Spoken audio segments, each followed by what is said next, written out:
and welcome to a Film Mixologist, the place on the internet thingy where old, long-lost projects come back on stream to finally get done. Case in point, what I've got here, this is a Weber 3236, but it isn't. It's a Weber carb manufactured under license by Holley, and that this was used in a lot of kind of American products, American engines. And the reason why I say this long lost project is that I did a video about how to maximize the performance of our 3236 on the channel ages ago, absolutely ages ago. And now, but I never got to finish the build, yeah. But so kind of rummaging around, you know, the shop as you do, I've realized that I have got a brand new, a new old stock Holley kind of rebuild kit for this unit, unopened. So I said, you know what, I might as well trying to fix it. It would be a shame for this carb to be, you know, nearly done and not getting its fix. So here's what we're gonna do in this video. What we're gonna do is we're gonna like finish this carb off, and first of all I need to say why was it in hibernation for so long. I think it could have been like a year since I haven't touched this.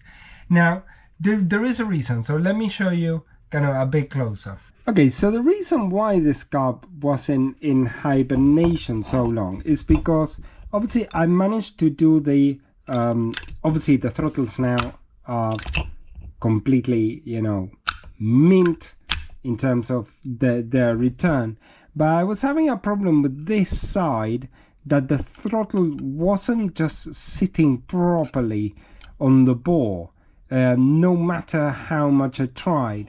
So what happened in this particular occasion is that if you look at this throttle, they have this little shape, and I had to do kind of some little like cutouts here and here to allow the throttle to sit like lower so that it can seal properly through there.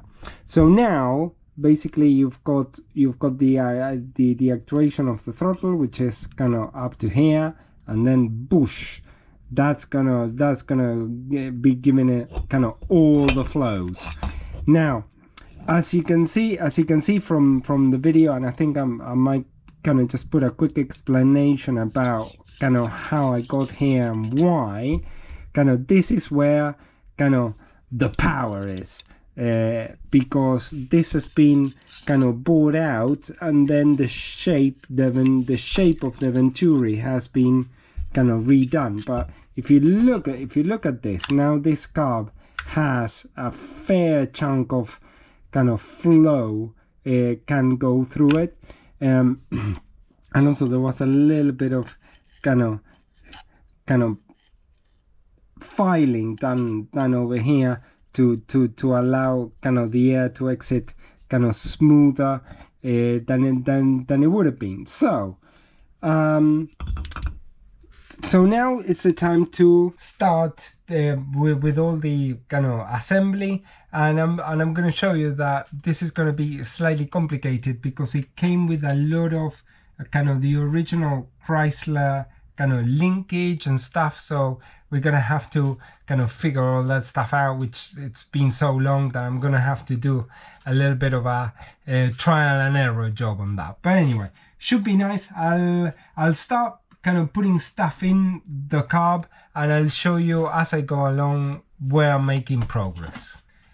Okay, I think I'm now starting to get ready to kind of close this unit, but before I do that, there are some things that I need to kind of show you and discuss.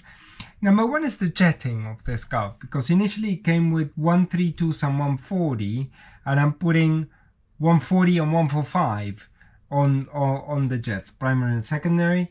Obviously you've got your power valve. There it looks good. And I'll show you a bit in the fuel bowl. So one of the things I did is the idle mixture screw is with an O-ring, just to make sure it doesn't leak. So here in the bottom of the idle mixture screw, you've got this like power valve kind of plug there. So that needs to be kind of reinstated properly, and you need to be a bit careful for that. The other thing that I'm going to do is there was like a vacuum like pump emissions thing for this carb here. I am going to eliminate this completely. So I've kind of epoxied the bottom, and I'm gonna kind of just completely eliminate this, just so that I can put it in. So now the only thing I need to do is I'm gonna slam the unit in, just put the top on, but then we need to start all the work regarding the kind of the base that came with the carb, and I'll show you in the next segment what that is about. Okay, so here we've got the unit finally assembled, and clearly we've got I got something that I need to a bit remember.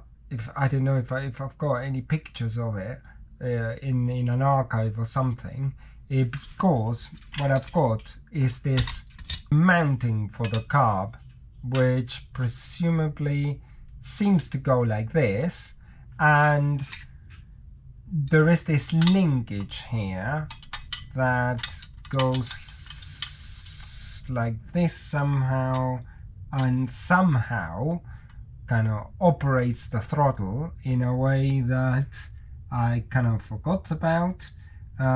So what I need to do is I need to try and first of all clean all this stuff, because it does look a bit kind of horrible. Make some gaskets, and also a word of warning, which is that whilst this unit did come with a choke, the provision, and here it is, I am not going to kind of install a choke on this unit, because I've did kind of a fair few modifications on it. So I don't think kind of the choke is gonna be where people are gonna need it, because this is gonna be a more kind of like a fast road carb now. But this linkage might be of use to somebody, so I think I need to clean this up as much as I can in order to get this project out of the way. And one thing I'm going to try and do is I'm going to show you a little technique to try and create gaskets, because obviously these things, I think they are going to need some sort of gasket in between them and between the carb as well, in order to kind of seal. I think it goes this way, and then you need something to kind of, yeah.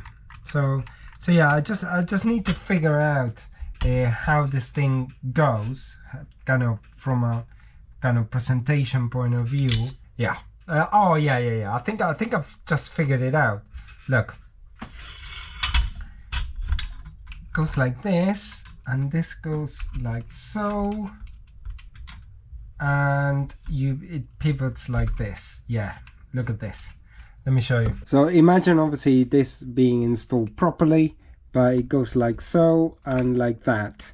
So yeah, so I think I worked it out. So what I need to do is I need to clean all of these things, which will imply a whole lot of kind of grinding, priming, painting. So this is going to take days to do, really, because by the time you do all the painting and all that stuff, it's a fair few days. Okay, so I created this kind of supplementary gasket here out of gasket material, and the technique I used was basically put this material kind of between the two metal bits and just kind of cut it out.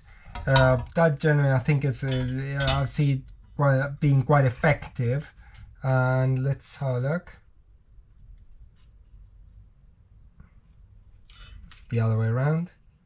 Oh yeah, I just need to tidy it up a little bit around here, but other than that, this is going to be mint, which I actually need because the way this thing is kind of comes from the factory. You need basically 3 gaskets, so one for the manifold, one in between those two things, and one on top.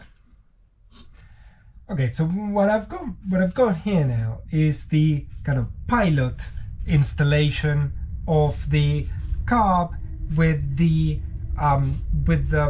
bits that came with it, and so I'll show you a bit kind of how it works. What would I do if I was kind of installing this in a car or not? Because I think there may be some flexibility here for doing a couple of things. I'll show you what I mean right now. As you can see, what I've done is I put kind of a couple of gaskets kind of between this one and the carb. Obviously, I just put kind of 3 bolts down kind of for the time being. Because let's say it's not that important. This is just a pilot install. But the main thing that I want to show, the most important thing really, is the linkage. So this is how kind of the linkage works, and actually it works very well. So I would say 2 things. That depending on what the sort of standard installation of the car is, you could either use this plate, yeah, and have this one kind of on its own to take advantage of this kind of linkage that we got here, or you can use both. This is how it looks like kind of from the other side. And I think that part of the reason that you had this was because it had mounted stuff that was mainly useful for the choke, or maybe other accessories from the carb, which again may or may not be needed, but at least let's say you've got the possibility of installing it this way or not, and you have also the possibility of just installing this top bit with this linkage, which I think is quite handy to have. Now it would depend a lot on what the customer particularly wanted to do with their own kind of installation. Okay, so I hope you find that kind of helpful, and this episode also helpful. If this has been kind of a long time coming really in the channel, I think it's been there for like a year or something, and I haven't done much with it, but I'm glad that this thing is finally complete and ready to go. So now what I need to do is I need to obviously photograph it, bag it up, and just get it ready to ship to the customer. So I want to say thank you very much for watching this episode, and I'll see you in the next episode.